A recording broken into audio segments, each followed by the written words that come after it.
Bali mga kapatid, ito po yung superfood na hinahalo ko sa ngayon, no? Sobrang ganda na po. Lalo talagang gumanda at sumarap mga kapatid para sa aking alagang pabo. Gulay, kaunting prutas na lanta, mais, yung pinakita ko last video na mga junk foods. Tapos sapal ng taho, sapal ng niyog. Wala na. Ang ganda. Hindi ko pa alam kung sa susunod na pagkakataon baka mayroon pang madagdag uli dito na ingredients sa kanilang superfood. Ayan, oh. Kita nyo naman, oh. Ayan.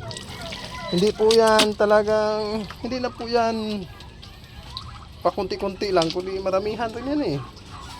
Yung lagayan ng star margarine, oh, sobra sa kalahati. Ibig sabihin nito nasa mga 1 kalahati ng drum na ito. Ayan, oh.